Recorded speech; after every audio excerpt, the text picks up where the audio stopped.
What's up? You're listening to Surf Dudes with Attitudes. This is Pete from New York City. And this is Zach from Nashville, Tennessee. And I'm the producer, George Howell. I think I fucked the title up already. I think it's Surf Dudes with Attitude, right? I mean, I thought it was only one tude. It's not. How many plural. tudes are we? I mean, let's start with just one, and then let's not get ahead of ourselves. Okay. So, that of course is the first line of the song of California Dreams, which I guess Zach, this might be the first time that you actually found that out. To be truthful, this is a podcast where we're gonna critically break down every episode of California Dreams, the 1990s family band-oriented sitcom that ran from 1992 to 1997. So, our producer George, are you familiar with this show at all? I saw a few episodes here and there, mostly because they were after the Saved by the Bell reruns, but I was never a real diehard fan. I've only seen a handful of episodes. Okay, so not a novice, not a professional. I get it. What about Zach? I remember pitching the show to you, and I was jumping out of my jorts because of what you told me. Not only had you never even heard of this show, you didn't even know television existed, right? Well, let me answer that. I not only had I not heard of this show, I didn't know television even existed. I had not heard of this show. I had not never seen it. It wasn't even when I watched this yesterday. It didn't spark any memory. I expected it might, as a like, oh, that was the show that I maybe saw flipping channels. Nuh-uh. Because I didn't have a television. Yes. To know. Well, I was kind of curious watching it if maybe you had repressed this, that you had actually watched all of this, and then some childhood traumatic incident happened, and you're like, I must never bring this up unless it's in therapy years and years later. But apparently it rang true. You have not seen the show, and not only have you not seen the show, you inform me that you were homeschooled, and you have no kind of basis or understanding of what an American high school experience might be like. This is accurate. Yes, I was homeschooled. We did have a television, but it was mostly PBS, a lot of Wishbone, a lot of Mr. Rogers' Neighborhood, Reading Rainbow, Big Comfy Couch. So I did see a lot of the TGIF on ABC as the 90s went on. So I have some Boy Meets World and some Step by Step in there. Interesting. Yeah. So not an NBC family is what you're telling me. Just strictly ABC. Is this what was this on NBC? This was NBC. That's right. So this actually came in a block on Saturday mornings called TNBC, which stands for, are you ready? Teen NBC. Are you kidding me? No, I'm not. So the flagship show of Teen NBC was Saved by the Bell. And then this show came on maybe 2 years after Saved by the Bell had like really kind of gotten popular. I think Saved by the Bell started in like 89 as Good Morning Miss Bliss, and then it was very popular by 1992. So like, quick, let's do a sister show. So in theory, California Dreams started off in the same universe. They're in California. Pretty sure Los Angeles. I don't know. We're gonna find out if there's any latitude and longitude that's actually posted about it in the show. And then they had a couple other shows after. They had like City Guys, and they had Hang Time, which was about a high school basketball team. So who knows? Maybe I'll start a Hang Time podcast with my basketball playing friends that I definitely have a ton of. So anyway, we're kind of gonna jump right in. We kind of want to take a critical look at California Dreams as musicians, as jaded, cynical, bitter musicians, and we're going to kind of deconstruct their decisions from a business standpoint, from a musical industry standpoint, and we're going to try to decipher some of the songs that are played and see if they have any merit, or if they were literally just completed last minute, which I have a feeling that will be. I think our goal here is not to just clown on the show, but I don't know. It holds a special nostalgic place in my heart. It holds a nostalgic place in my heart, but that doesn't mean it's good. So we're gonna take it to task if it sucks. Okay. We're gonna find out. Yeah. I have no nostalgia for this, and barely any for this era. I was 2 years old when this thing aired. I'm God, are you that young? 1990. I'm a baby. Yeah, so it was a bit before my time. I saw reruns of Saved by the Bell, or I don't think they were reruns. Later seasons of Saved by the Bell. So, but maybe all those the other college years as you entered middle school. That's a possibility. Yeah, I was really looking forward to the future. What is that going to be like? I wondered. Well, speaking of which, they were so confident in Saved by the Bell that they put the college years like up against like a Thursday night lineup on prime time, and everyone was like, "Fuck this show!" And it only lasted one season, so I'm glad the California Dreams just kind of went in, did well, and went out on a high note kind of thing. But it's pretty much faded into obscurity. If anybody's going to follow along, you can only watch it on YouTube. There's plenty of channels that have it, including an official California Dreams channel. So I don't think we're skirting any legality here. It's not streaming, so we're not sure if that's a rights issue, and I don't know if we're going to care enough to kind of find that out. So chronologically, let's start. We're going to start with the pilot episode. Are you ready, Zach? I'm so ready. Okay, cool. Well, this first episode is called The First Gig, of course. It's not called pilot. I thought it was like illegal to name your first show something different than pilot, but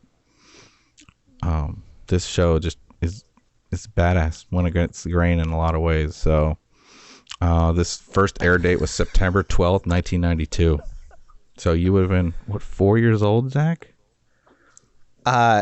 No, I was not quite 2 years old. Oh, you were born in 1990. You don't even know what the 80s are like. You don't. No, I didn't. You were never governed under Ronald Reagan. What is that like? Afraid not.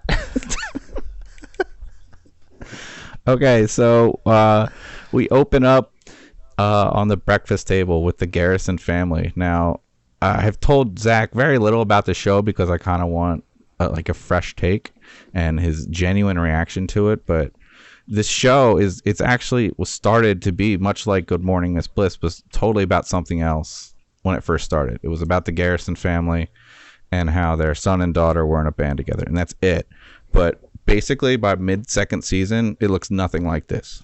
So don't get too attached to these characters, especially this shitty little brother character that I didn't even remember he was in here. So okay, this might be the little brother in me because I am one. I was like, oh, okay, it's this character, and it opens and it's the Garrison family, and they're having breakfast, and they do this gag where like everybody one by one takes a page from Dad's newspaper that he's reading and like gets different things out of it. Yeah, Dennis. What a relatable scenario. I know, and they're like, oh, Dad, and he's like, oh, hey, I was reading that. And I was like, okay, this is fine. The Dennis character, this little kid. And then his response, I don't know if you would remember this from the first time you viewed it or if it hit different this time. But he's like, but Dad, I thought you wanted me to take an interest in reading. Oh, well, I guess I'll just become a terrorist.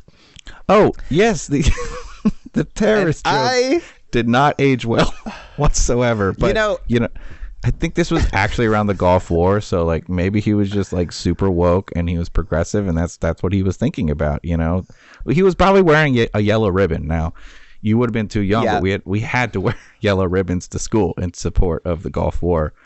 Looking back, that's kind of indoctrination, but we made it through somehow. But you're right, the dad just loves his newspaper. He just likes being just like middle America. I just want my cup of mud, and I want to like read what's going on in the paper, and I want to go to my 9-to-5 job at the factory or something, and I just want to have my family love me. So I don't know if this world exists anymore, but that's definitely what they were trying to portray. This is also a very weird feel. I don't watch a lot of TV anymore, but do they still do this like 3-camera laugh track kind of thing, like setup punchline kind of sitcom? I'm not sure. I don't know what the most recent sitcom that I've seen is. I don't know about current trends, but I think 30 Rock kind of changed everything for a while, going back to single camera. I mean, single camera definitely feels a little. It doesn't feel claustrophobic. It doesn't feel like I have to stare and laugh at these jokes. So, okay. Mm-hmm. This is mentioned that. This is mentioned that what's that? I'm held hostage. Don't make me laugh at that bad joke. Well, none of the jokes like landed, and then Dennis came in hot. I was like, "This is brilliant," and I laughed so long. He's not hot. But he's not this character. I really hope you don't get attached to him. He's fucking gone by the end of the first. I'm pretty sure we do not see much of him again. Okay, that's fine. They totally Jamie Foxworthed her. From Family Matters, they just like got rid of this character and didn't look back. So well, thank you for explaining. I wanted explaining what shows when you make references. You've been doing that the whole time, and I'm not being facetious. I do appreciate it. So there was a show called Family Matters with this character named Steve Urkel. So. Yeah, you'll hear me going, "Oh, totally," and then pause, and then you're clicking and clacking and Wikipediaing what I'm saying. Yeah, and I'm like, "Oh, sweet, Urkel." I remember Urkel. So this nerd ass dad who just wants to read his fucking paper. Apparently he's a college professor. That is that's like kind of a quick drop. It doesn't say of what. I don't know if we're ever gonna find out, but I don't know if he has an affair with a student. I don't know if he gets grants for his kids. I don't know what kind of backstory we're going to get, but it's just dropped there. So, but a lot of times the pilot is different and they'll just kind of test some stuff out and then they'll just drop it and assume nobody saw it. But they didn't anticipate 30 years later some assholes talking about it on a podcast. So, anyway, so along with the terrorist joke that didn't work, they also have a Doogie Howser joke that didn't work. But do you know the show Doogie Howser? Does that name sound yes. familiar? Okay. By name, yeah. I didn't really watch it. I'm pretty sure that was an ABC show. We might have to go to the producer or the judges on that, but so you should have known about it, and I'm pretty sure it went into the mid '90s, but not a kid doctor. But anyway, so Doogie Howser exists in this universe, and then so you're right. Everybody takes a page from Dad's paper, and Matt says at one point he wants to buy a new amp. Have you ever bought an amp?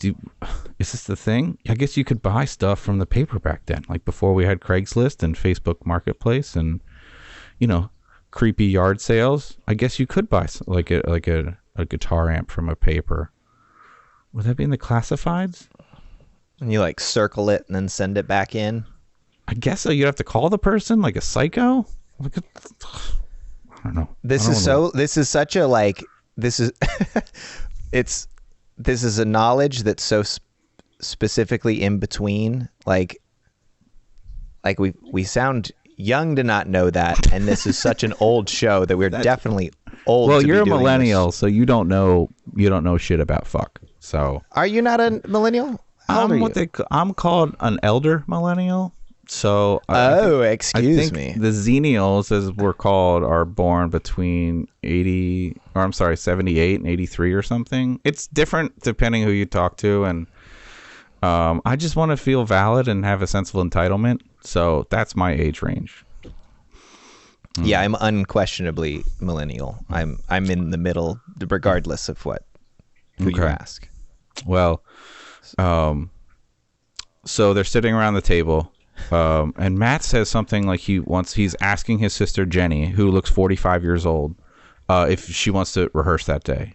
And he's trying to get a band practice just started like the day of. And I was as a band member, I'm floored, like, because now it just seems like you have to give people like a month's notice to like when you have to rehearse. If you don't have like a daily or like a weekly regimen or something, like trying to get somebody to rehearse that day seems insane to me. But yeah, the fact that it's his sister and they practice in the garage, maybe that's why. And then all of a sudden Sylvester comes in. Now I think this is also different in the pilot than it is later. Supposedly Sylvester Sly, their friend, their smarmy friend, it just lives next door, and I guarantee that's not the case later. I think they were trying to make him the Steve Urkel, or there was also a show called Blossom with Maya Bialik, if you remember, with Joey Lawrence, and they had I Six. believe you. Okay, so she had a neighbor named Six, who I guess her whole shtick was talking really fast. That's it. But I get it was like a sitcom thing to have like the kooky neighbor. And I guess Sly was supposed to be this time, but he comes in really date rapey. He comes in and he's just like orbiting Jenny. He just will not leave her alone, and he's basically saying in front of the entire family like, I need to be inside you, like yesterday. And then she plays along, and then she thwarts him, spurns him, which again, I don't know how long that goes on in the show. I know Sylvester Sly he's a horn dog. He's always up for doing a get rich quick scheme, but I really hope he tones down this whole thing. But I hope so too. That was apparent immediately.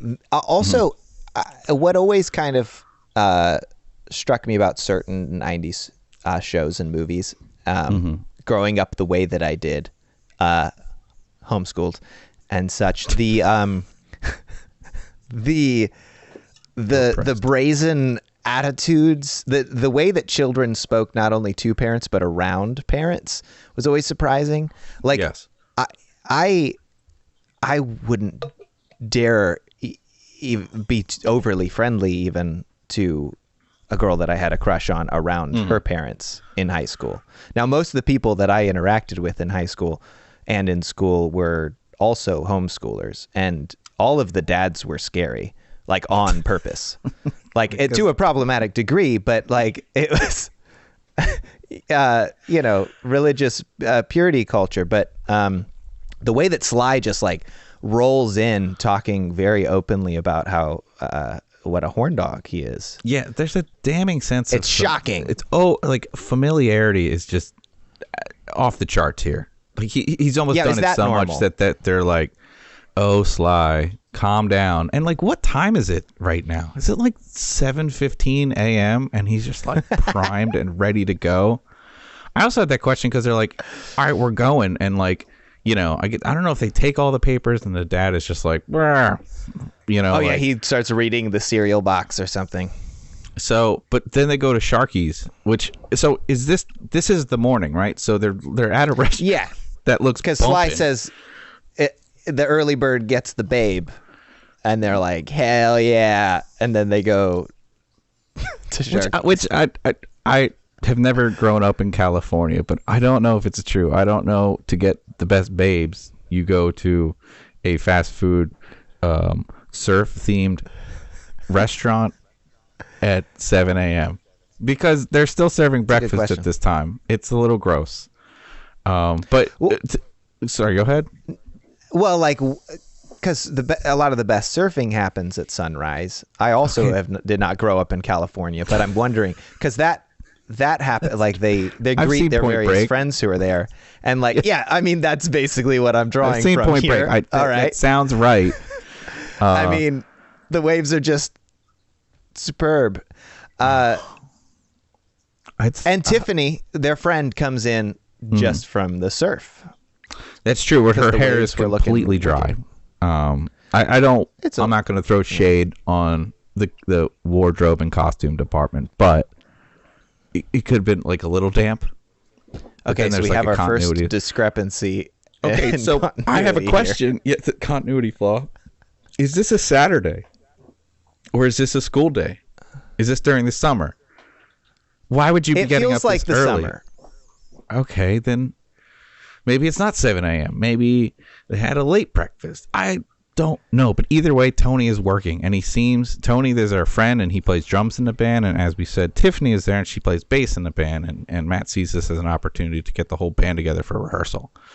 But Tony, as far as I know, he's the only one that works this entire show, which is a shame. And he's just stuck at Sharky's. And he doesn't seem to, I don't know, there has to be a plot later on where his work schedule is interfering with his band schedule. And that's something as musicians we can all all relate to. But it just sucks to Big make the drummer work the entire time of like the entirety of the show.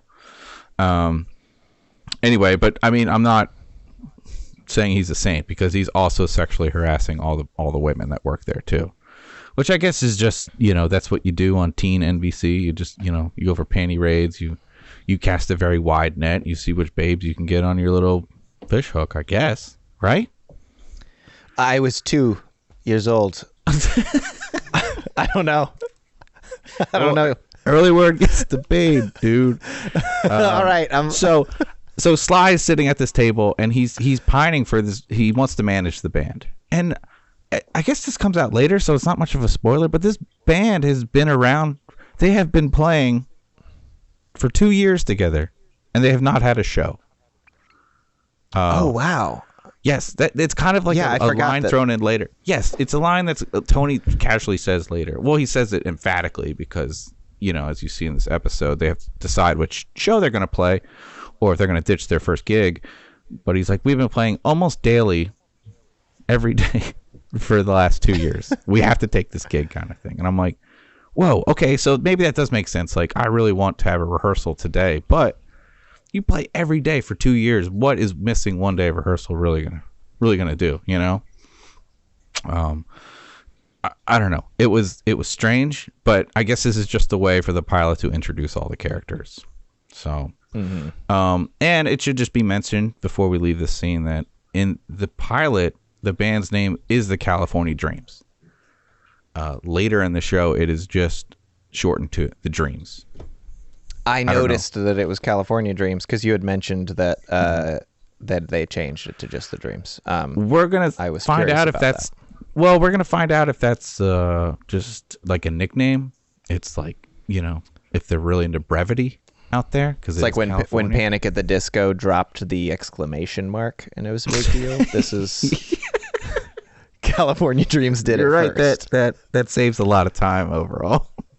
Yeah. So you just say Panic at the Disco. You don't say it with any you say it with no verbal punctuation either. It's just no need. It's just factually, okay? It's not like something needs to happen ASAP. Exactly. All right, so we jump. It's like we're in California. This is the only place we play. It's the Dreams, okay? Okay, well that's true because outside of this episode, they basically only play at Sharky's, but that's how I remember the show, that they only play at this one place. And of course, if you haven't seen the show before, Sharky's is basically their version of the Max, which is a restaurant, I guess, attached to the school. It's not really ever mentioned. I really want to see blueprints for both of these places. But I guess it basically just serves breakfast food and puts on one band as a house band the entire time. So I want to see that business model. Anyway, so we jump to the garage. We immediately see Matt with no sleeves. I think this is one of the big shortcomings and a reason that Matt is not with us very long on this show, even though he's probably the most talented member. He's supposed to be like the rock star in the band because they don't really have anybody else. But wait, Matt is not in the show after this? I don't want to spoil anything for you, Zach, but again, don't get attached to anybody in the Garrison family. Oh my God, this is crazy. He's like the front man. But he's the front man. This is a big change. The songwriter, he's the Zach Morris of this Zach Attack band. That's if that I just want. I would say understand. Okay. Zach Morris is the Matt Garrison of his band. So apparently when they were, because who did it better? Who wore it better? Apparently when they were casting and performing for the apparently when they were casting for this show, they actually looked for people that could play. So I think these people do have musical talent. I don't know how much it's going to be showcased, and that's something we're going to kind of look on with this podcast, is we're going to see what they're playing and how accurate it is. But when they cast Matt, he's like I wouldn't say he's a pretty boy, but he's definitely he's a cute guy that can play, but he's not like a rock star. And then later in the show, Jake comes in and he's like the rock star. but then Matt is not there, and they have to bring in some kind of soft version of that character to kind of round out the band. So anyway, I think in this pilot they're trying to make him kind of cool, but he does not have the guns to pull off this sleeveless shirt look. So I did want to move on, unless we want to talk about his triceps or delts any longer, to the equipment that they have, Zach. So we can move on to the equipment and I don't stop know body shaming this child for showing some confidence during a band practice when a girl he likes is going to show up. Beautiful hairless man. Yeah, he did. Okay, right in that earlier. I mean, we all remember whipping out our arms. Okay, I seem to have touched the nerve for this skinny guy on this podcast, and I'm very sorry. Okay, you can wear whatever you want. It's fine. It's fine. You don't need to have to meet a certain body standard to wear clothes. It's pretty unrealistic. Right? No, you can wear whatever you want, dude. Okay, midriff it up. Thank you. So let's look at the equipment on this scene. Maybe it looks something similar to what you had. So I see, but below so basic kind of 4-piece band: keyboard, drums, bass, guitar. Below the keyboard is a tiny keyboard amp, like very tiny. It's a practice PV guitar amp, and there's a practice combo bass amp, which I also think is PV. 3-piece drum kit, and then there's bongos in the background that I really hope will be utilized in a future episode. I guess that kind of looked normal. That's how my first band was. We were just using whatever was in like the practice space, even if it didn't sound loud enough or good enough. So I'll give them props there. I think I had to like zoom in. I think as they were playing, all of the guitars looked plugged in, at least, because I fully expected that not to be the case. And yeah, so they're practicing, and then Matt has invited Randy Joe over. It's Randy Joe, not Brandy Joe, right? It's Randy Joe. Okay, so Randy Joe supposedly is 15 in this episode. She's about to have her sweet 16s. Yeah, she's gonna have her sweet 16 party. And do we know that at this point, or he just was nervous? And Sorry, talk to I'm her? Jumping ahead. I got no, nervous. It's okay. I mean, look, we gotta go. I mean, California Dreams waits for no man or person. But do you know who the actress was that played this Randy Joe? Should I? I bet you do. Ooh, yeah, because she was definitely played a lot of bit parts in the 90s, but what she is most famously known for, unfortunately, is that she is she's the woman in the Mini Me sex tape. Oh, really? Yes. And I mean, I know her from a movie called Airborne, which came out in the 90s about an aggressive inline skater who has to move from California as a surfer, of course, so maybe same universe, to Ohio. And he has to live with his cousin, played by Seth Green, and it's one of Jack Black's first roles. Anyway, he uses rollerblades to warm his way into this girl's heart. And then they have a final battle down Devil's Backbone, and she is the female lead. He wins Devil's Backbone and kisses her at the end, so it's quite something. But that's her. She's not 15. She's definitely like 20 something in this episode, but we're just gonna keep it going. Anyway, he's trying to impress her, so they're gonna play this song, and we finally get to our first song. The song is only about 40 seconds long. It's called Into the Tube. What did you think? It's not long enough. It's It's funny you should mention that, but go ahead. Well, I think remembering now what you just said, that they had been practicing for 2 years, made a lot more sense, because this thing came in and I was honestly surprised.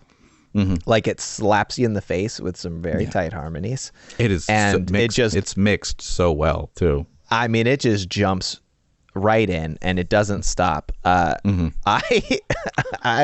kind of loved it, honestly. Like, I did not expect, because and we're gonna come back to it, but the second song they play, you get a snippet of it because it is the theme song for it, or it currently is in this pilot episode. I don't know what I'm in store for, but currently, you don't know, and that's what I love stands. about this podcast. And that's what you're going to love about this podcast too, listeners. Yeah, so I got a little taste with that, but yeah, Into the Tube. This song kicks ass. I want to surf now. Of course, it's about surfing. I couldn't find lyrics to this online. I did find a website that had most of the lyrics to California Dreams, so we're gonna be like super set.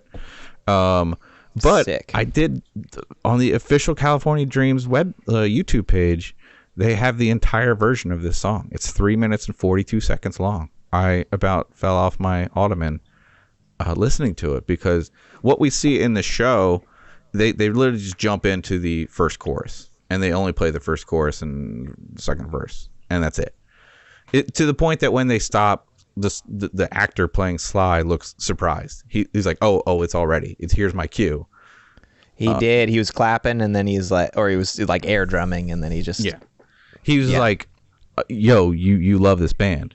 I don't think at that point they know about the gig that is about to be offered. But just a quick note about this song. From what they're playing, it looks like their guitars are tuned a half step down. So I learned the guitar part today. Just one of the saddest things I've ever said.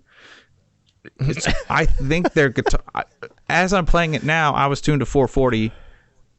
It's in C sharp, which is a crazy fucking key for this band. But what they're playing is from, like, harping on the A, F, G, C, and the main line is A to F. The chorus is D to A, then D, A, E. But as you're playing it, everything's in sharp. So I don't know who made that decision. Also, I see Matt is trying to. There's two guitar lines that you're hearing, but there's only one guitar there, and I don't think the keyboard is doing it. So Matt is trying to basically mimic both.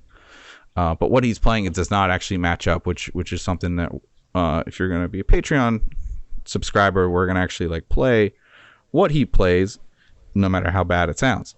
So it's gonna sound great. It's gonna sound great. There's maybe it was transposed for vocals. It's somewhere possible. It got mixed for the like recording versus the studio recording versus like the video recording.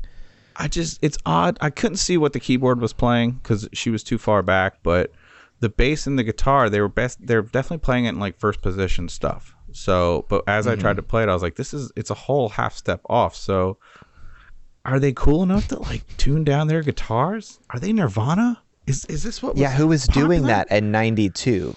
Yeah. So again, and that fit the genre they're playing. None that I know.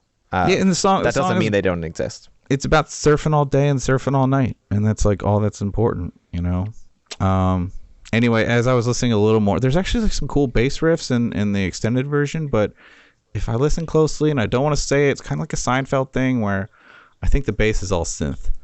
So I really don't want to think about that too much because that's a bummer. Anyway, Randy Joe loves the song. Sorry. They're like, that's it. We play one song at rehearsal and that's all we do. And then she offers them a gig, and she's like, this is for my Sweet 16 party in 3 days, which is very short notice. I don't know if another band dropped off. So she offers them $250 because Sly says they don't play for anything less than $250. And as somebody that's had shitty managers and booking agents in the past, like, good on Sly, okay, because he aimed high. Yeah.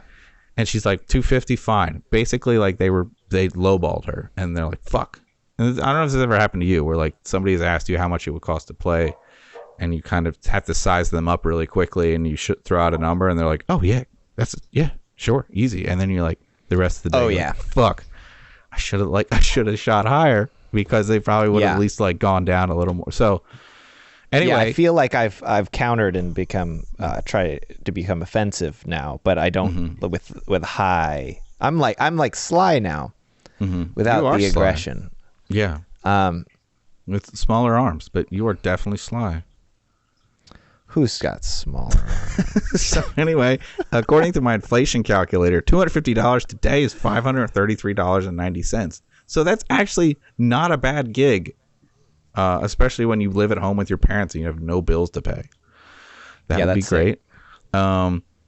Anyway, so we go to the kitchen where there's a gag about the mom doing dishes and dropping them and stuff because the kids are yelling because they're so happy. Sly has a cow print vest that, I mean, we could or could not talk about for the next 10 minutes, so we can just get past it. It's okay because we have other things to talk about, including Dad comes home. And I guess we might have missed it, but the very beginning breakfast scene, they kept, I don't know, they kept like shit talking their dad. They're like, Dad, you never fucking follow through on anything. You know? Yeah, and then Matt comes home. He's like, hey, stop picking on Dad. Yeah. So anyway, I guess one of the things they always harp on him for is that he never follows through with his dreams of going to the Grand Canyon, which seems like a little foreshadowing now that I'm thinking about it. Yeah, I should have seen this one coming. I had the same reaction when Dad comes in and he's got news. I'm like, oh no, I bet. Oh no, that news. Yeah, I bet you. Yeah, and they did the classic sitcom trope of like he won't let him talk, basically, and if anybody would just let the other person speak, this would be resolved. But that's not going to happen. And he goes into his blazer and he pulls out a ticket hole. I don't know where. He went to a travel agent for this, right? And he's like, I got 4 non-refundable tickets to the Grand Canyon this Friday, which just happens to be the same night as Randy Joe's birthday party. So he bought tickets 3 days in advance, which would have been fucking hell of it expensive. For sure. I like how, I mean, there were definitely parents that I knew who were like as money conscious to like point out something as specific as like, this is non-refundable, but to like lead with that, like, oh no, but what if you know how poor we refund? Are? Nope. We thought of that. They're non-refundable. Okay, there's no way out of this. Okay, it's one thing like a once in a lifetime. I don't know. Like somebody's getting inducted into a Hall of Fame. Like that only happens once, but the Grand Canyon will literally be there on Monday or the following Friday. It's so silly that nope, there's only a limited amount of tickets that we can sell to look at this big hole in the ground on this particular day of the week. So putting that aside, I know the plot has to move forward. So they don't have the heart to tell him, which again is just pushing this conflict even further. So 2 gigs at the same time, Zach. Let's talk about it. Has this ever happened to you? Not specifically the Grand Canyon, because we know you love the Grand Canyon. I do love the Grand Canyon. I've never been though, and I get teased a lot by not following through with. I've really related to the dad, and then when he came in and he's talked about going through with this and he got the tickets, I felt it as an inspiration. But then immediately there's conflict, which just makes me feel justified in waiting. So take me to the Grand Canyon, Pete. That's true. I mean, and later in life, your 3 shitty kids will just harp on you about this. I loved the line, though. I loved it. All right. You're like 1.5 shitty kids and 1 hilarious kid. Because at one point, Matt is like, Mom, tell Dad we're not doing it. We actually have a paying gig that could help this family out. Because, like, I think at that time, it's a 3-hour trip, 4 tickets. I don't know. It's probably the same amount of money back in 1992. They might be making more as a family if they just play this gig. Anyway, but the mom is like, I love this line. She's like, you know how important the Grand Canyon is to your father. I just lost it because I'm like, I don't know. He must be always talking about it, and it's only 3 hours away. Like, why haven't you gone? And you're like 50 something years old man. Why haven't you gone there yet? It's only getting bigger. They're going to fill that in at some point. Anyway, they go up to Matt's room, which you won't know, Zach, but Matt's room is the exact same set they used for Zach Morris's room. Really? Same thing. They just took out a couple posters. They took out a Babes poster, and they added an REM, Automatic for the People poster. And like, boom, there he is. Now he's a songwriter. That's a cool guy. Yep. So I did have so have you accidentally booked 2 gigs at the same time? And what did you do about it? Sorry. I have not double booked gigs before. I have. Okay. Oh, well, okay. not two music gigs that I've had to double up because I also MC shows, and I've had shows where I had to play the show and then run over and MC a separate variety show. Something like this, where it's something like personal, family, or friend related. Yes. Yes, those kind of conflicts happen all the time. So there's definitely been times where we have not been able to play the gig, and I hate that. As far as double booking, I think it's definitely happened accidentally on tour where I'm like, fuck yes, confirmed. And then I'll look and like, oh no, I also confirmed it was somewhere else. Or I forgot to unconfirm or drop off the bill or something like that. And it's not something you want to do, but I guess it's better, than not having a gig at all. But there's definitely been times where like it's only available this date and there's like nothing the next night. And you're like, so I remember one tour. Yeah, I definitely had more to. Sorry, you had an actual. Oh, I was just saying, one tour we did. We were playing in Texas, and we couldn't. We played Fort Worth and Denton in one night, so we played a gig at 7:00, and we like packed up. It took 18 minutes, and then we like drove an hour to Denton, and we played like a house party that night. So sometimes you gotta take Betty and Veronica to the same fucking prom. So. Is that a reference to something specific? Oh my God, I guess that's okay. I shouldn't be making a Betty and Veronica joke because I never actually watched Archie, but apparently that's like a common thing. I guess those are the two. I guess that's right. Archie has really bad commitment issues or something. George is so disappointed in me right now. I'm disappointed in Pete. It was a book before it was a show. So they made a book out of that? Series. That's great. So anyway, we jump back to Sharky's. We're at Sharky's, and I have something incredibly important to talk about. So whoever's like set designing this prop department, they have. I guess this place sells milkshakes, which like I'm all about. I fucking love milkshakes. They're the best. There's 3 milkshakes on the table that are completely untouched. Like it looks like they've been sitting there for hours. They're just at half level. I think they're supposed to be strawberry. There's no straw in them at all. It's just, and if there's no straw, it means you're sipping them, and then you would at least see some film on the side of the glass or something, but there's nothing. It's just sitting there like some gelatinous fucking sad cube. Anyway, it took me right out of it, but I'm so sorry. I'm so sorry that happened to you. Thank you. Thank you for letting me live my truth. And validating that response. Of course. So anyway, do you remember anything about this part, Zach? I know it might be running together. Okay, so not specifically that they show up to Sharky's. This is I have notes for like every scene where I basically did a breakdown so I'd remember everything. Mm-hmm. And I think you're not going to be I remember. I remember it now. No. All right. No, I remember. This is some true something striking about this, especially I think of the other 90s shows that I've seen is kind of especially the contemporary Saved by the Bell, where like everybody, especially the main protagonist, is kind of a known piece of shit. Like this show, everybody kind of does the right thing. Oh, that is a great point. That's excellent. I didn't even think about that. You're right. Like they just take turns being good to each other. Yes, and the only like character that isn't like that is kind of like Sly. And he does several shitty things that one that we've mentioned and then one that we'll get into. The latter he does for his people. Mm-hmm.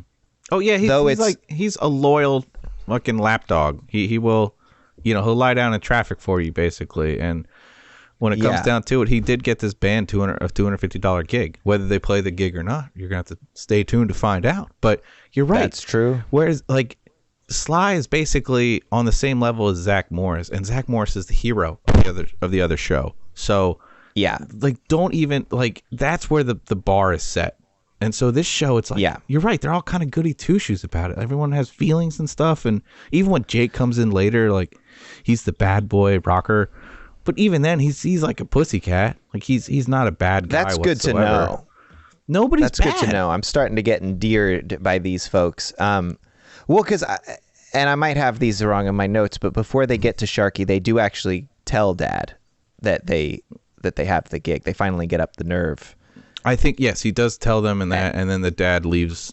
He leaves all butthurt. He leaves. Well, sort of, but also like he's clearly disappointed, but he also is just like, oh, like first he's super excited that he got the gig, and then he's like, well, what's wrong with that? It's like, oh, it's the same day. It's like, oh, okay, well, like, so you don't want to go to the Grand Canyon, and they're like, kind of shrug, knowing shrug. And then he's just like, I guess we won't go then. Like, congrats on the show. Like, he's clearly disappointed, but still does the, like, he puts his needs aside for his kids that just got this gig that they've been working for a while. And he's like, cool, we'll just not go. No worries. Yeah, it does hinge on the whole silly idea that these are non-refundable tickets, because this could have been solved with just saying, oh, that sucks. Okay, like, you guys still want to go? And they're like, of course we want to go. And like, okay, like, well, let's reschedule. It's just money or something. Yeah. But it doesn't. Yeah. And we need to extend this, and they have to feel bad because they are saying at some point that, like, no, we just can't do it. We hurt our dad's feelings and blah, blah, blah. But we do. Yeah. We go to Sharky's, and Sly has come up with an idea that, oh, I can sell these tickets, but I have to come up with some kind of gag, basically. So he convinces this Indian family that they're going to meet Van Halen, which I don't. I hate this scene. I hate this scene. It's not because it's like quote unquote problematic. It's just so cringy and kind of hard to get through. And for a show that kind of had like a lot more going for it, yeah. I mean, well, that's just icing on. It's the like, shit oh, cake, those man. It's silly foreigners. They'll fall for anything. I mean, I would have been suspect if somebody said this is Van Halen and then two bass players show up. I'd be like, wait a minute, that's horse shit. There's only one bass player and he's 4'7". Okay, so you're not gonna. And they expressed that they had seen Van Halen before, had seen him play. They saw him. They saw them at the Gandhi Stadium, which wow. The Gandhi Stadium. I didn't look up to see if it was a stadium. I'm gonna say no. I'm gonna venture to say it no. That's a good question. Maybe producer George just Gandhi, double check, but it seems Gandhi, acclaimed sports broadcaster, actually did not come up with a stadium named after him. Gandhi Stadium. Yes, and then Gandhi Stadium or Burlton Park or B.S.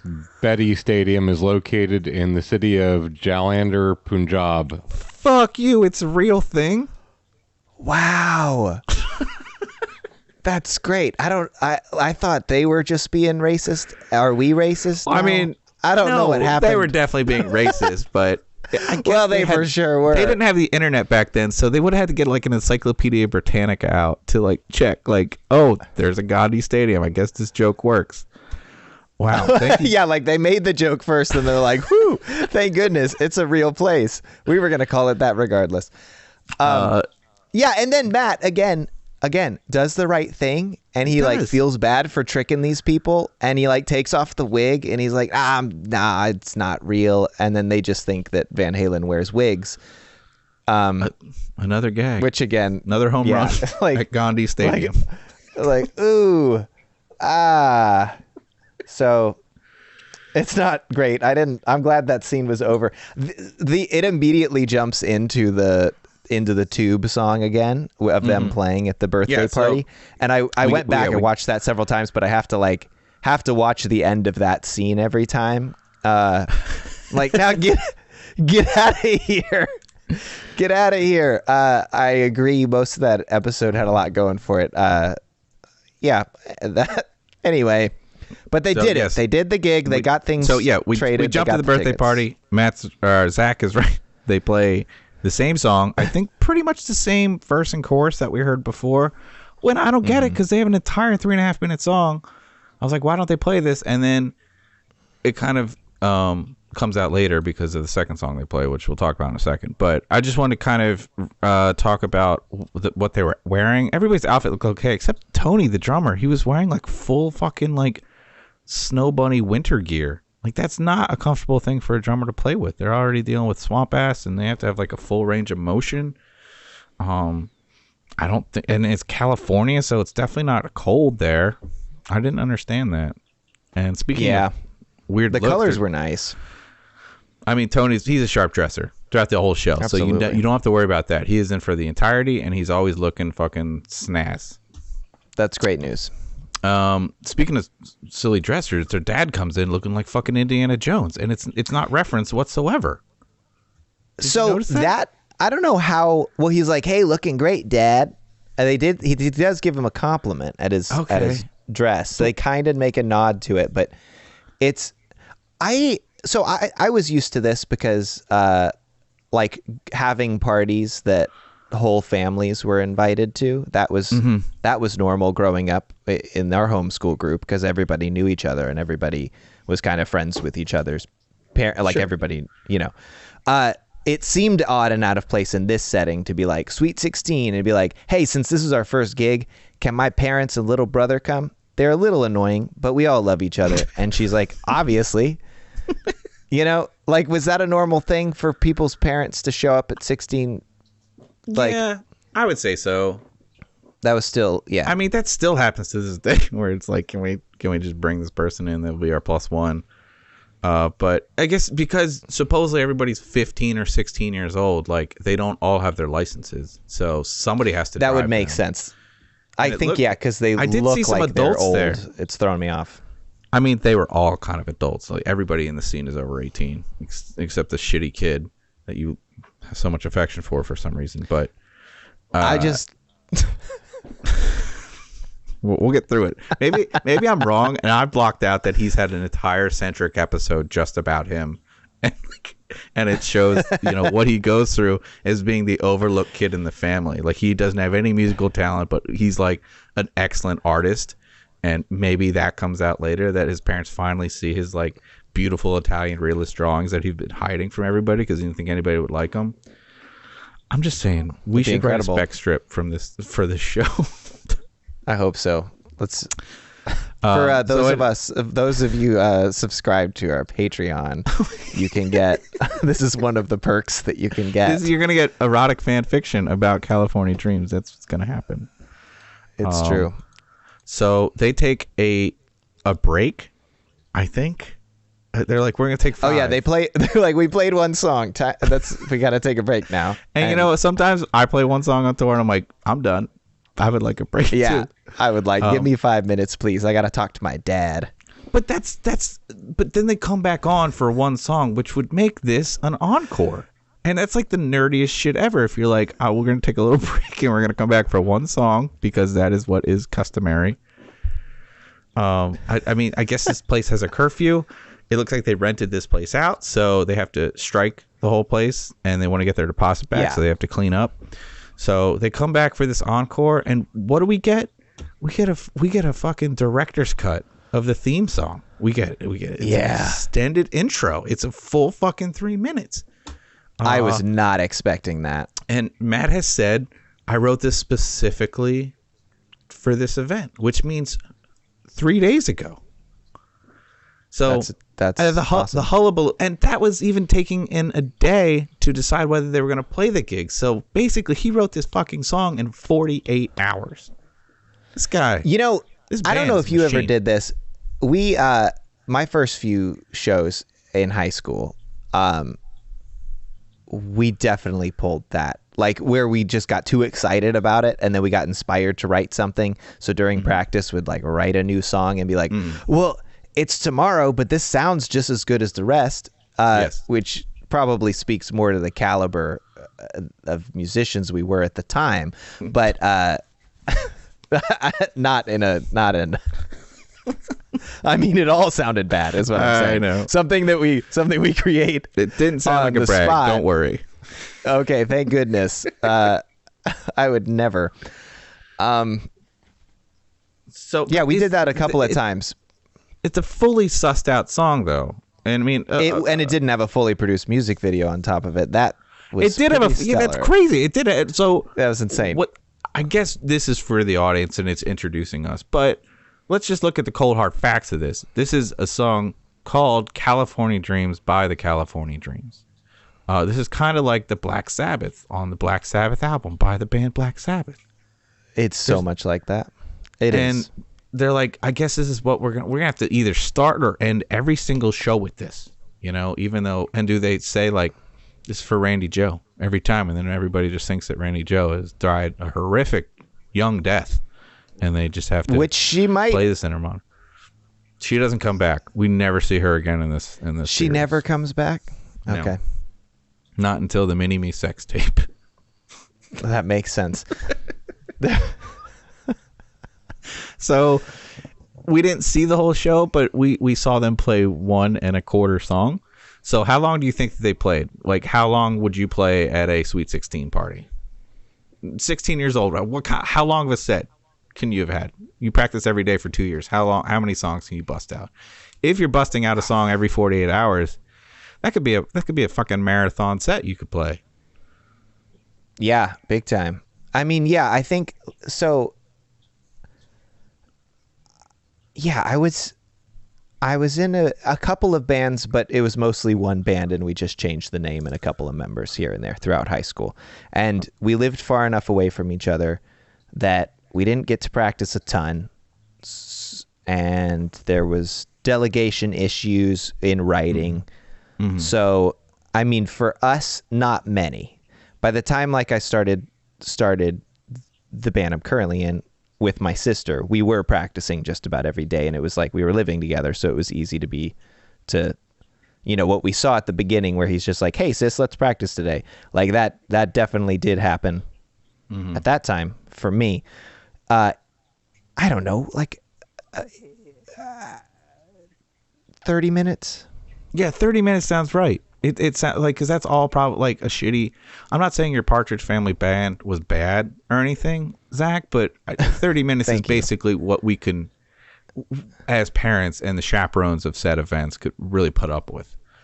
I mean, I don't have any kids, thank God, but I can't imagine going to these fucking recitals or something. It would sound awful. I'd have to just get up there and make it all about me. What if your kids were as good as the California Dreams, or later, just the Dreams? And then just the California Dreams with an exclamation point. They just keep moving around. I don't know. I mean, those kids, they're pretty good. They also have probably progeria. They have some kind of pituitary disorder because they look a lot older than they actually are. So I'd be like, maybe they're just developing at a faster rate, both physically and mentally. But these kids are fucking killing it. I looked up to see how old they are. Tiffany, the bass player, was 17. Kelly Packard. Yeah. Okay. Yeah. And then the keyboard Kelly, is that her name? Jenny. Sorry, Jenny. She was around 20, and then the other two were 18. I guess that's maybe Matt and Tommy are 18. The dress too. I mean, like 18-year-old girls wore like power suits and shit, and everyone just looked older in the 90s. So maybe that's it. Maybe it's just me getting older that I'm a terrible carny and I can't tell how old anybody is. But I mean, how old were you when this show aired? How old were you? I don't know if I was watching it first run. Maybe I was. So I was around 10 when it started. You were Dennis's age. I was the little brother. Shitty little kid brother's age. I was just being a menace around the neighborhood. I was foiling with my pranks. That's what I did. It. That's why I hate him so much, because I hate myself. Oh no! You saw how you did it better. I did. And he got a bit more attention for it, and that's. He was just acting out because his siblings were just way more recognized, and his artistic abilities just will never be known.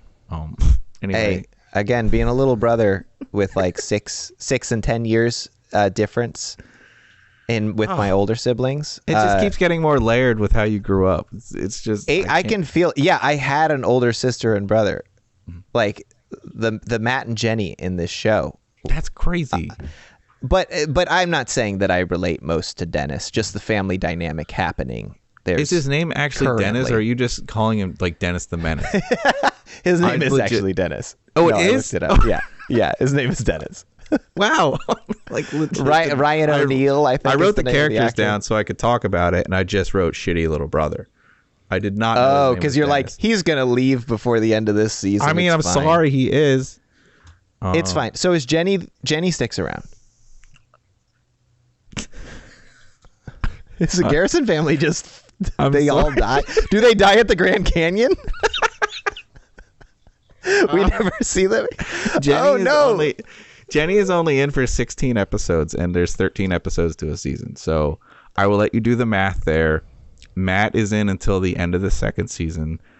I don't think the family members make it past the first, but inexplicably they do still use the garage for a little while after the Garrison family's gone. None of the parents, like the entire this show that was supposed to be about the Garrisons and their like teenagers have a band. That's a cool feature. Yes. Like completely got rid of the entire family eventually. Yeah. This also happened in 90210. Like they got rid of the whole regular family and they still use the house. And there's just some throwaway line of like, well, they're just renting the house to us even though they're in China. You know, so I don't know if it's something like that. I know later California Dreams moves to like this sick ass loft, and I guess they all live there. But I don't know if we have a graduation episode.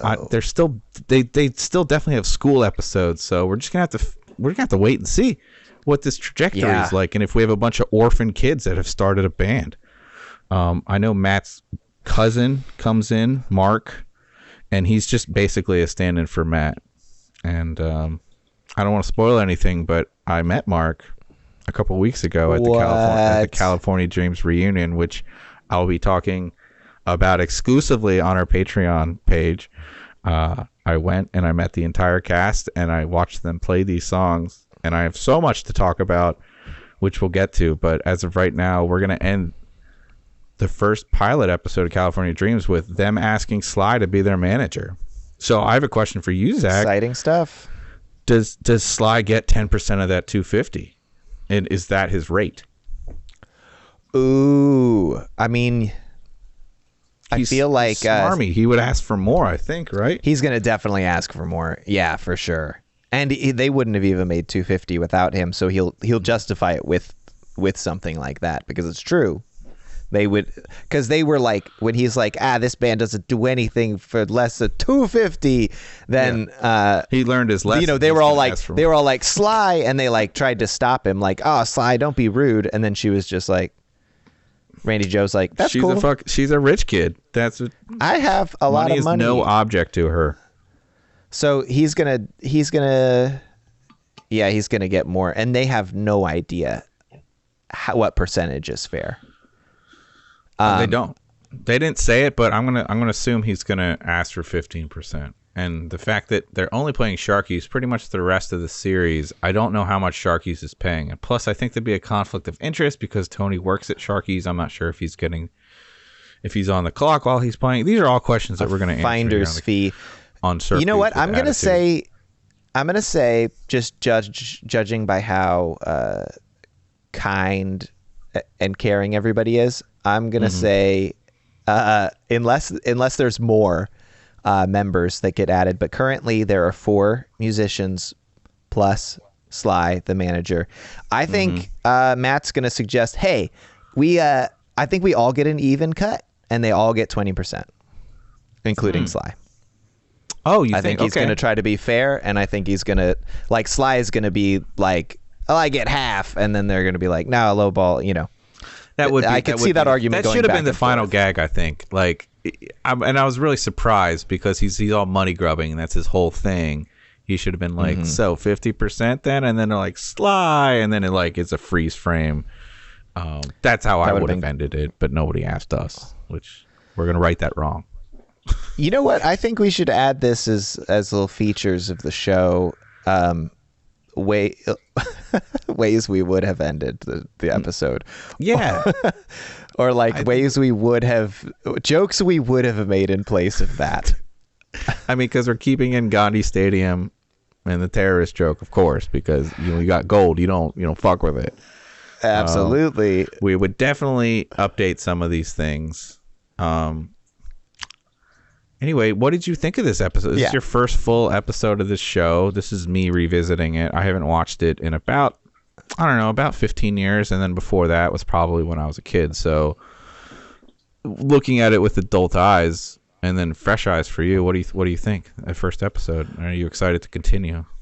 I actually am excited to continue. I didn't know how this would be going into this. I'm sure it will fluctuate as the seasons change and as the characters change. But yeah, currently, when I finished the episode, I wanted to watch the next episode. That's and great. I would have if I wasn't stopping and waiting to do this whole process. I actually wanted to see where it went next and continue with it. So I like it. The songs are fun. It's like, it's so saccharine and sweet. Like, I love how I love how California Dreams, their song, like the opening line is surf dudes with attitude. Obviously, you might recognize it, listeners, from the name of this podcast. From a little show you've fallen in love with very recently. And there's no attitude in this song. No. Like, this song is so Yeah, what would be that attitude? sweet Like, and they go dreamy, surfing and it just like like some lifeguards like, actually, you guys can't surf today, and they're like, okay, thanks for letting us know. We're gonna go down a little further. Like, they're so polite. What they would do. Or like, Tony, you gotta come to work early. Like, somebody called out, and he's like, okay, I'm there to help out. Want to help the team. That's just it. And they didn't ask for more money. They showed up on time to their gig. Like, these are the opposite of rock stars. They're writer. We have to write. That's a Patreon thing. Like, we need to write what the California Dreams writer would look like, and we got to have some people contribute to it. But you're right. I think part of why I like this might be part of why it wasn't successful. But like the stakes are just so low, like with this first episode, and it might change, but it's just like, oh no, family drama, and then everybody's like, it's all right, don't worry about it, Yeah. and then it's just like, oh no, we compromised and everybody was happy at the end. Yeah, we all listen to each other, and we're middle class and white, and everything is just gonna work out and be okay, and we're gonna realize that in the grand scheme of things, like, a high school band isn't everything. So you're right. It was weirdly, I thought it would be more silly, and the way that, like, Saved by the Bell is so problematic at times, and it's weird, and there's no moral to the story a lot. This one had a moral. I don't know. It almost felt good. I was very surprised, and I was like learning the song. I was like, this is kind of fun. Like, it's an easy song, obviously, but somebody put time into it. I don't know. I was like, what's happening to me? Why am I just not shit talking this entire thing? I was genuinely shocked how fun it seemed, and the time went by. It wasn't that cringy, but it's the first episode. This might happen. Yeah. And there's definitely going to be I haven't put my guard down yet. that don't have anything to do with band stuff. And then we're going to get our wills tested. So anyway. Yeah. I mean, I am a little curious to find out what happens outside of all of this. It's high school drama, I'm assuming, but I do remember, God, and it's going to come up later. There's one episode that has stuck with me my entire life, and it's the logic part of it, and we'll get closer to it while I'll talk about it, but it has something to do with, like, they're at school and there's a safety program and they have to go 1,000 days without having an accident. And even as a kid, I was like, wait a minute, that's like 4 years of your I'm like, this plot makes no sense because they're trying to get to 1,000 days. And I was like, how much time has elapsed here? But I could be, this is like the Mandela effect. Like, I could be completely misremembering how this goes. And maybe the episode starts with, like, they're at 950 days or something. But again, we'll get there. We'll figure it out. I'm excited to go on this journey with you, Zach. So I guess until next time, I'm going to sign off. This is Pete from New York City, a surf dude with a singular attitude. Thanks for listening. And this is Zach from Nashville, Tennessee. Similar dude, But different. with a similar dude. This episode of Surf Dudes with Attitudes was created by the following: producer, writer, and host Zach Fable, producer, writer, host, and audio editor Peter Rains, producer, writer, host, and video editor George Howell. If you're a Patreon member, please hang around for the extended show where we will be talking about band managers. If you are not a Patreon member and are interested, you can help support the show at patreon.com/surfdudeswithattitude, where you can access all of our bonus content. You can write to us at surfdudeswithattitude@gmail.com, and you can get more information and links to all of our information in the show at surfdudeswithattitude.com. From all of us with Surf Dudes at Attitude, thank you for listening.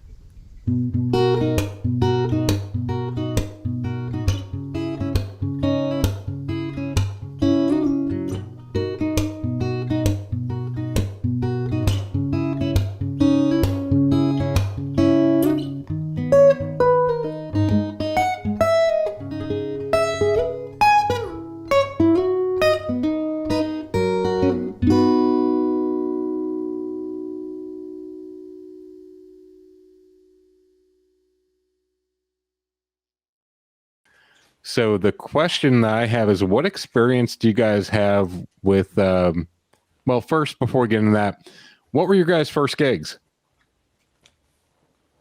Yeah, Zach. Answer the question. Okay, here I go. My first gig, I think I was 14, and it was a homeschool group sort of recital situation at an all ages venue here in Nashville called Rocket Town. They've since moved. They're still Rocket Town. It's just in a new location. If anybody's looking for it, those stages. No, it's pretty rad. It had 3 different venues in it, and we played one of those stages, or 3 stages rather, in this larger venue called Rocket Town. Yeah, that was the first show, and it was very exciting to me. So what was that like then? Did you put the show on yourself? Did you promote it, or did you jump on with another band? Was it really nerve-wracking? Or that was so the one of my oldest and best friends, Ryan Remborg, who now does all of our music videos. We were in a band together. It was called Carpe Diem. This was before we realized that there were 800 bands called Carpe Diem. But we were very excited, and You seized the day and just took it anyway. We did it. We didn't care. So he this was through his homeschool tutorial, which is the homeschool tutorial. It's it's kind of splits the difference. You're go for 2 days of the week, go to a school, get your classes, do all the homework at home. For those who don't know about how the variety of homeschooling about this, man. So I was homeschooled all the way through, but I had friends who did the tutorial thing. So that gave access to other things, including organized band recitals at cool, all ages, Christian affiliated venues like Rocket Town. No cussing, please. Wait, Rocket Town was Christian? Yeah, I think Michael W. Smith was one of the the main backers of the whole thing. He didn't own it, but he it was a money gave a lot of money. I had a Michael W. Smith CD when I was a kid. Wow. You know, you have a Switchblade comb still. Do you still have the Michael W. Smith? No, I do not. Well, but I do want to say, hey Smitty, it's time to get witty. So hit me. is that a lyric from Michael W. Smith? Is that's perfectly clean, no double entendre there whatsoever? I don't know why I still have that committed to memory. I don't know why that's either. incredible. That's upsetting. Thank you for whipping that out. You know, this might not ever happen. This is a complete side note, but it's somewhat relevant. this passion that you have right now, Pete, for this show, California Dreams, and kind of something you've been planning and thinking for a long time. There are a handful of Christian rock bands that I have similar, like it's different, but the ones that I grew up with that I have like a fondness, but now like a completely different take on what their message is. And there's a lot of really kinky Christian rock bands in the 90s and early 2000s. Like they're not trying to be, but the conversations they have with God, there's a lot of sub-dom conversations. It's very anyway. No. First gig was great. It was instrumental at the time. I hadn't started singing. Really, I wasn't comfortable singing in front of people, but I was the main writer of the instrumental. Your first gig was instrumental. That is, yeah. Seeing how our bands turned out, my first gig had vocals. So did you sing? No, that was cool. My first gig.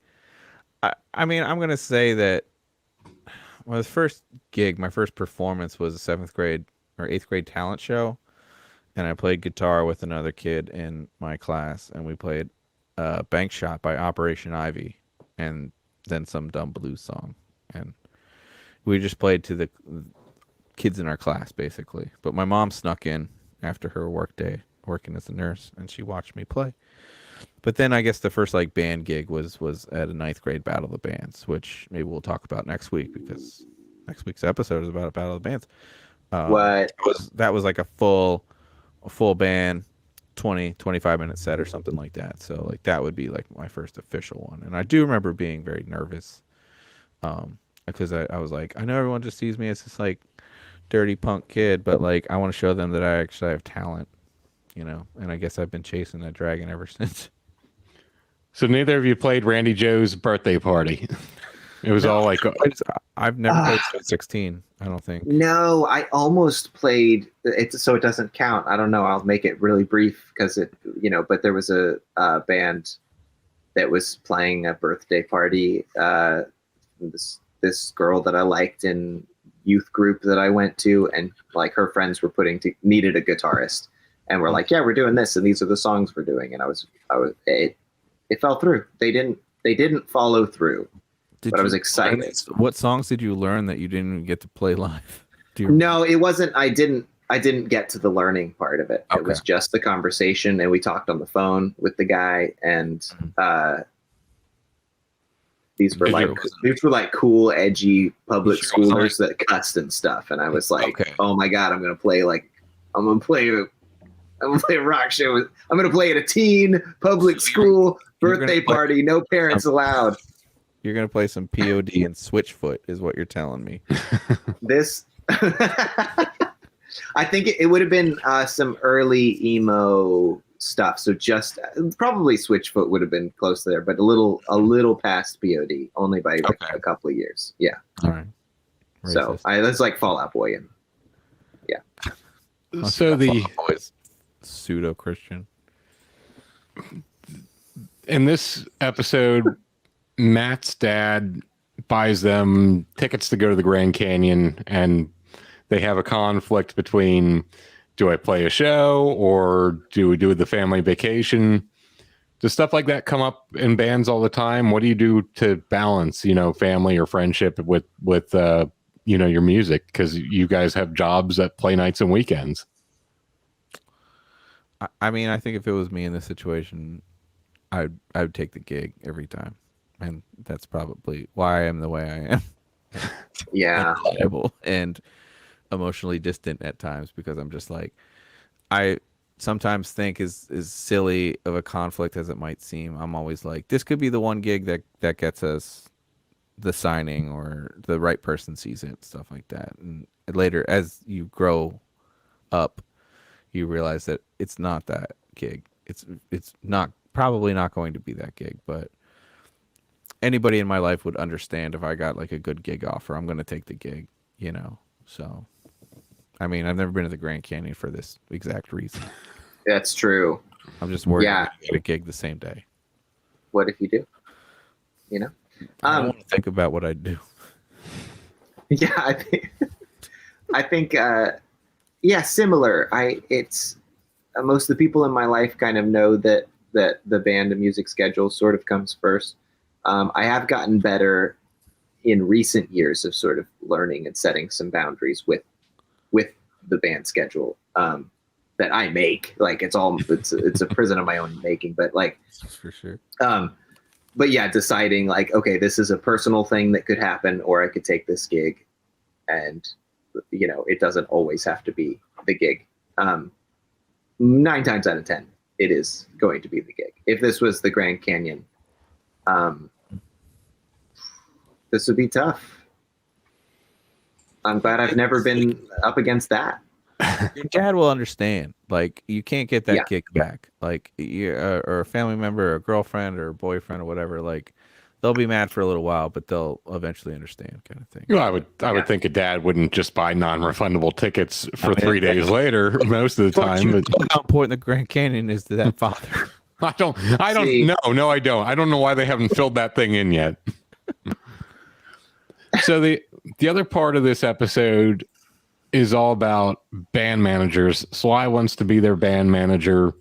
Obviously, they need some kind of representation. What's been your guys' experience with band managers? Yeah, have you had one, Zach?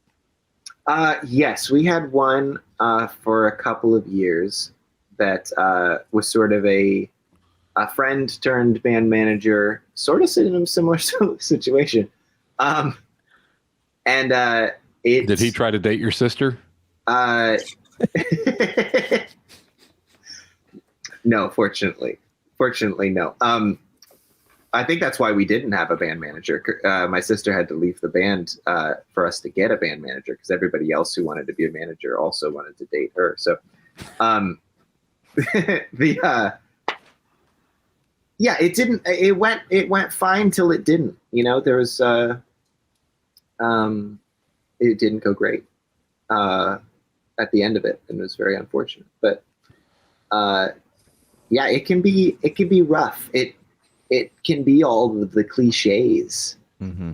you know, if you're not careful. I think overall, if this is going to turn into an advice, get everything in writing, you know, and in either direction, because people get expectations in any way, you know. And it was Kind of money involved.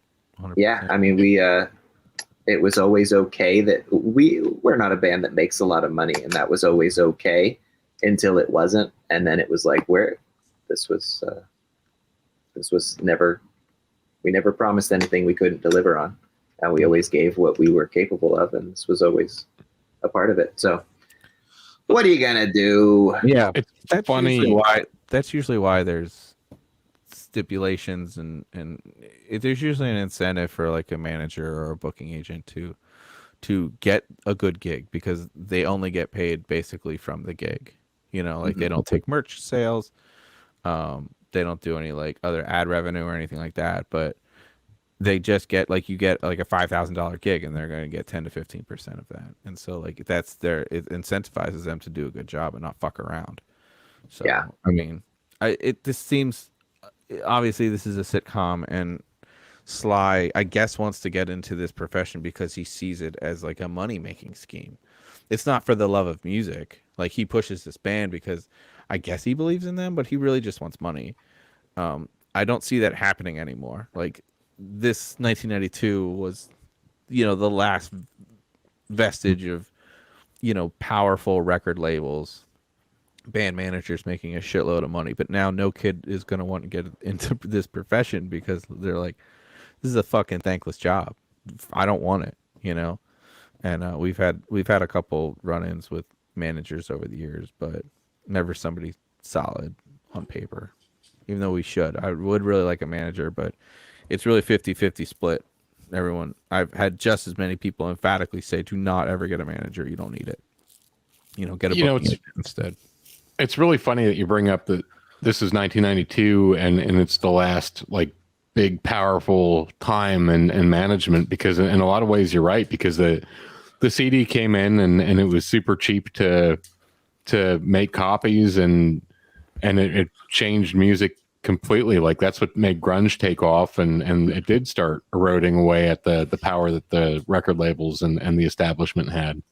Yeah, and people took it back, and then, you know, the final nail in the coffin was like peer-to-peer file sharing. But, you know, even I took part in it because I was like, I'm sick of being gouged for this, you know. But, you know, we couldn't have even known like what going to a live concert tour would look like 20 years later, you know, or now we're 30 years later. So I don't know. It's I think the record industry is still operating on an archaic model where they still want to make as much money as possible, and now the artists just don't get anything. So the Slies of the world have won, I guess. Well, you know, I had a bunch more questions about band managers and when you should get one, but I mean, you're kind of answering everything right now, where it's kind of an outdated model. I mean, you should have somebody looking out for you. You should have somebody outside of it. But a lot of times, nobody's going to work for pennies like that. It's so much work behind the scenes, like especially with content creation. Like just even putting this podcast together has showed me like, oh fuck, like this just reminds me of all the stuff I have to do for my band. And I really wish we had somebody that was like on top of that and like tell you need to do this, this, and this. And like you know, like even though you're just writing this week or something, I've already pitched you to like 5 different things, and you have an interview coming up. Like somebody that's keeping the wheels fucking greased. And if you don't have that person, you're just dormant, and that sucks because you constantly feel like people are forgetting about you. And that's when a good manager will come in, but it's really got to be a passion project for them too. They have to believe in it, or you've got to be a rich kid and be able to pay them regardless. So I found or it's not a classified ad. I found a posted ad for band manager position. Do you guys want to take any guesses as to what the band manager responsibilities are? Oh, I mean, I don't know about you, Zach, but I like a current one, like definitely like social media stuff. This is current, yeah. Social media stuff has to be the biggest. Networking on behalf of bands to develop solid relationships with key individuals in the music industry. Just get some contacts in the music industry. Yeah. Developing and executing effective strategies to promote bands' music and brand image. So both of those go to the AI. This is so generic. This is super generic. Any other guesses for what else is on here? There's 1, 2, 3, 4, 5, 6, 7, 8 of them. Is booking in there? Are they trying to do that? Probably not. Collaborating with booking or touring agents to develop suitable touring schedules. Oh, fuck you. Jesus. Just be like, work with a booking agent. It costs money. And an agent has to be into your music, and they have to be like, they have to know that world. You can't just go to like we can't even go to like a heavy metal booking agency that does tours because they're like, you guys aren't heavy enough. We don't know where to put you. So even we're not heavy enough for something like that, and we can get pretty heavy. So that's just an asinine thing to say. That's like, we're looking for a salesman. Like, become a CEO. That's your job. Yeah. Do you want to hear any more, or skip on to the next? Well, I mean, if there are any good ones on there, what's the pay? What are they like? You get paid in experiences and I did find something about pay for new bands. This is not from the same source, but according to cron.com, new bands managers receive commissions of between 15 and 25% of the artist's gross earnings, plus reimbursement for travel and other out-of-pocket expenses. Gross earnings. I wonder what that means. So 15 to 20%. So 15 to 25. To 25. Yeah, so I think Sly is making at least a fifth of this. Anyway. Then for intermediate band, while there's no standard payment arrangements for adding support staff, usually the manager continues to receive 25% of the band's gross, and he disperses funds to support staff. I mean, then at that point, the band is just the band. They're just writing, they're rehearsing, they might be doing their social media, but they're not dealing with any of like merch purchasing, inventory. They're not dealing with any income at that point. If you have like a support staff as a manager, then somebody is doing the accounting. There's a lawyer. Like my band's an LLC right now, and like we're trying to delegate this stuff out because like there's so much fucking paperwork for it. And I would love if we just had a steady stream of income that we could pay a manager like 20% and just be like, please take care of all this so we don't have to deal with it. Well, you can. 20% of nothing is nothing. So you don't have to be profitable. You can just yeah, it's funny how much the entire industry is built upon everyone takes a percentage until there's nothing left. Yeah, there's not many pieces of this fucking Sara Lee pie anymore, jerks. Can you guys name any band managers? Do you know any at all? I think we said on the episode like Suge Knight. Well, that was a producer. That was a producer. Oh yeah. Well, okay, then yeah, a band manager. Fuck, Pete Best, I guess was he the Beatles manager? Is that right? No, wasn't he like the Who or something like that? No, Pete Best is definitely in the Beatles, right? He was like the fifth Beatle or something. Fuck, we're gonna get yelled on the comments. Brian Epstein was one of the original ones. Never been a bad Epstein. I know that. So. Just great track records. Clean.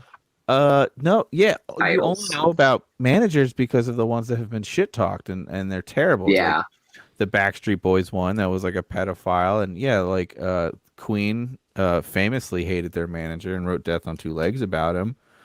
Mm-hmm. So I guess a good manager is somebody you don't even know. Like it's somebody behind the scenes that is just like killing it. Yeah, I know Milli Vanilli had a shitty manager, but he was just I don't know. No, you don't know. That's a great question. We just don't. Same way we don't know who like recorded some of the best albums out there. This is just behind the scenes stuff. Yeah. Like everybody's Definitely. past a certain point, everybody's kind of got one. Yeah. Yeah, Or someone who fills a lot of those roles.